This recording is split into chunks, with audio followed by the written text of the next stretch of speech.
और चलिए अब नजर डाल लेते हैं आज की 3 बड़ी खबरों की, जिस पर रहेगी पूरा दिन हमारी नजर। छात्र ने प्रिंसिपल की हत्या कर दी है, इस खबर पर अपडेट आना बाकी है। आपको बता दें दूसरी बड़ी खबर मुख्यमंत्री सोरेन के अहम निर्देशों को लेकर है, और तीसरी खबर अहमदाबाद मुंबई में ईडी की छापेमार कार्रवाई पर।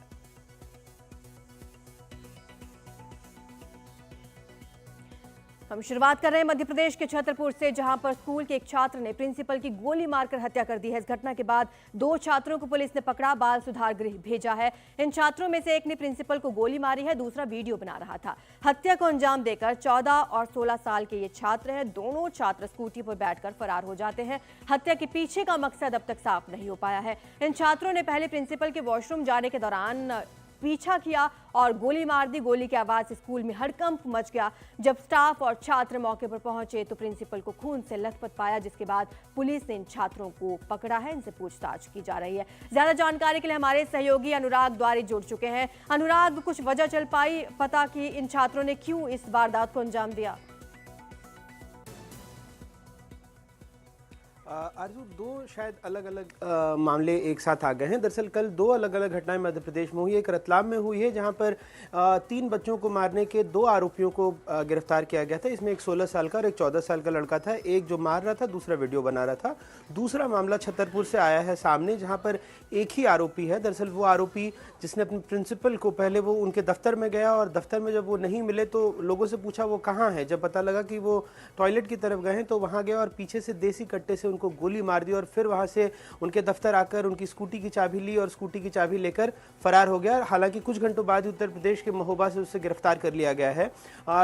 इस मामले में बात ये सामने आई है कि वो लगातार अनुशासनहीनता करता था। जो छात्राएं थी उन पर भद्दे कमेंट करता था, और जब इसकी शिकायत की गई तो प्रिंसिपल ने उसे बड़े सख्त लहजे में समझाया, उसके पिता को बुलाकर भी समझाया, और तब से हफ्ते भर से वो नाराज था। बार बार कहता था कि जिन शिक्षकों और प्रिंसिपल ने उसके पिता से ये बात कही है उनको वो छोड़ेगा नहीं। और जैसे उसको कल मौका मिला, उसने अपने प्रिंसिपल की गोली मारकर हत्या कर दी और वहां से फरार हो गया। लेकिन चंद घंटों बाद उसे गिरफ्तार कर लिया गया। हालांकि जो प्रिंसिपल है उनके परिजनों का कहना है कि ये कहीं ना कहीं से एक सोची समझी, एक प्लान तरीके से मर्डर किया गया, क्योंकि स्कूल का गेट हमेशा बंद रहता था, उस दिन खुला क्यों छोड़ा गया, ऐसा शक है। तो पुलिस इस मामले की आगे तफ्तीश कर रही है। ठीक है, आप नजर बनाए रखिए, तमाम अपडेट्स हम आपसे लेते रहेंगे। शुक्रिया आपका अनुराग इस जानकारी के लिए। आगे बढ़ेंगे, बात करेंगे झारखंड के, जहां मंत्रियों को विभागों के बंटवारे के बाद पहली कैबिनेट बैठक हुई। मुख्यमंत्री हेमंत सोरेन ने सभी मंत्रियों को 2 महीने में उनके विभागों की समीक्षा करने का निर्देश दिया। सोरेन ने कहा मंत्री अपने अपने विभागों के सभी जिलों के क्षेत्रीय कार्यालयों में जाएं, विभागीय कार्य की समीक्षा करें, विभागीय योजना का फीडबैक हासिल करें, सभी योजनाओं को समझकर उनके पॉजिटिव नेगेटिव पॉइंट का अध्ययन करें। निर्देश ये भी दिया गया है कि अपने विधानसभा क्षेत्र से बाहर भी हर जिले में वो भ्रमण करें, लोगों से मिलें, वहां की समस्या का समाधान खोजें और इस बारे में मुझे समय समय पर अवगत करवाएं, ऐसा मुख्यमंत्री ने कहा है। ज्यादा जानकारी हमारे सहयोगी हरिवंश हमें देंगे। हरिवंश, क्या लगता है मुख्यमंत्री की ये तमाम निर्देश हैं, क्या प्राथमिकताएं उनकी रहने वाली हैं?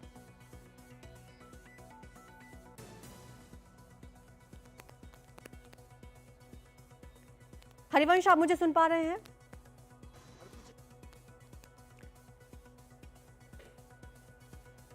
हरिवंश से हम जुड़ने की कोशिश करेंगे, लेकिन आपको बता दें कि सोरेन सरकार ने कई बड़े फैसले बैक टू बैक लिए हैं। जैसे ही सरकार बनी है उसके बाद विभागों का बंटवारा कर दिया गया और तमाम मंत्रियों को ये निर्देश दिए गए कि वो आसपास के इलाकों में जाएं, वहां पर अधिकारियों से मिलें, तमाम लोगों से मिलें, जनता से मिलें, उनके मुद्दे जानें और ये पूरे कार्य योजना बनाई जाए, आगे का पूरा रोड मैप तैयार किया जाए। आपको बता दें कि जब से सरकार बनी है लगातार हेमंत सोरेन अभी एक्शन मोड में नजर आ रहे हैं। उन्होंने कहा कि सभी योजनाओं को समझा जाए, उनके पॉजिटिव और नेगेटिव पॉइंट का अध्ययन किया जाए। निर्देश ये भी दिया गया है कि अपने अपने विधानसभा क्षेत्र से बाहर हर जिले में जाएं।